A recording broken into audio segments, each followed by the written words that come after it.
Our highest vibration often occurs when we are trying to help someone else. And the understanding of how vibration works and why energy and the frequency plays such a healing role in someone else's life gives you the crucial understanding of how we are supposed to behave in order to help them. What do I mean by that? Let's break it down into practical examples before it gets too philosophical. Oftentimes, we think that when we go visit someone, say at the hospital, and part of empathy is to mimic the emotion that the other person is feeling in order to make them feel validated. That is not what is going to help them feel better. Double click on that. When you go to the hospital to visit a cancer patient, for example, and you are sad and your vibration is low, you are going to bring in that low vibration to the patient. And if the patient is, say, an empath or someone that is sensitive to energy, they will probably try to compensate your low energy and put in a performance to raise that energy and make you feel better when you are not even the patient. So if you actually really want to help that patient, it's truly important that when we go to visit them, we go with the highest energy that we have. So we go with our batteries fully charged at 100% of love. So this is where self-care plays a huge role. Each time you are taking care of someone that is in deep suffering, the only way you can help them is by you showing up at 100%, because now you can give them the love that they need. What am I not saying? I am not saying you go dressed up as a clown and all you do is tell joke after joke after joke to make the person smile or laugh. That's not what I'm saying. You don't need to do anything when you actually show up in your best energy to that person. Just that presence of pure alignment and of an abundance of love can be felt in the room, and it will light up and it will help that person who will feed off your wonderful energy and actually feel better.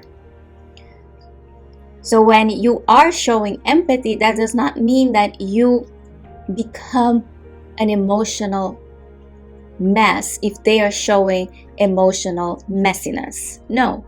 The ideal scenario would be if they show you an emotional messiness. You have the compassion, you feel it in your heart, but you show emotional regulation enough for them to continue telling you, and you're not there taking over the space and making it about yourself, because it's not about yourself. You're there to help the patient. I'm going to back this up with a story, and I hope the nurses get to hear it because this is for them, and also the purpose is to inspire everyone to understand why it's so important for all of us to take the best care of ourselves, especially when we're trying to help someone else.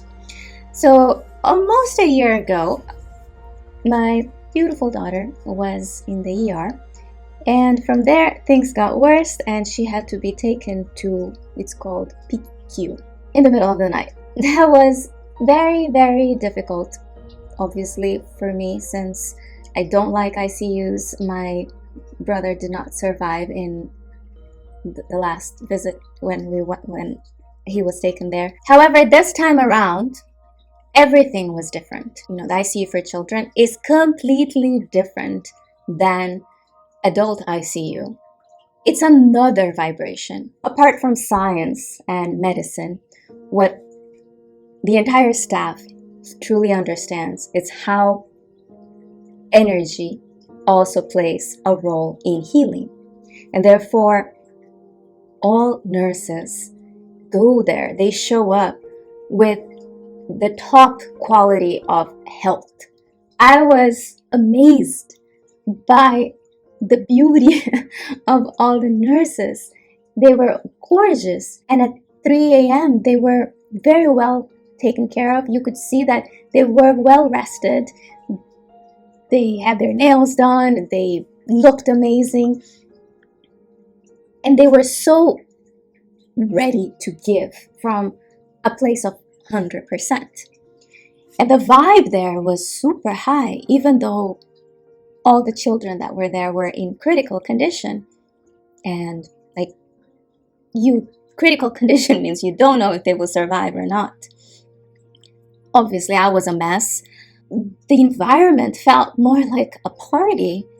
I mean, there was no music, but there was I cannot express what a high vibration it was. And it really felt like all of them were angels.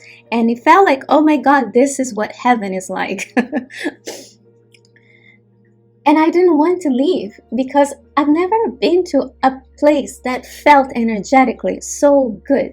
But I quickly realized that if I wanted to be of service for when my daughter would wake up, with the help of another facilitator, was that I needed to go home after living there for almost 3 days to take a shower and come back with fresh energy when she finally wakes up. I was going through a little bit of a separation anxiety just because I don't think I have to explain that.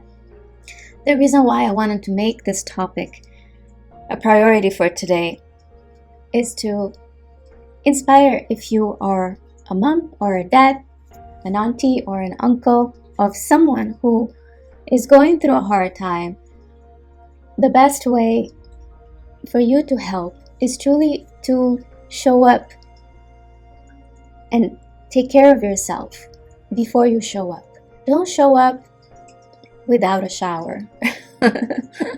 Don't show up hungry. Don't show up needy, because then you will rob the attention from the person that actually needs it. This is the reason why a lot of people take care of themselves.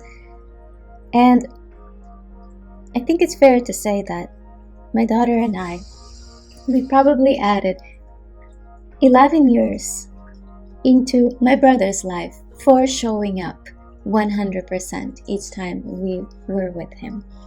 So when you live that way, when you understand the power that all of us have in other people's life, then we are doing the best we can and there are no regrets. So take care of yourself.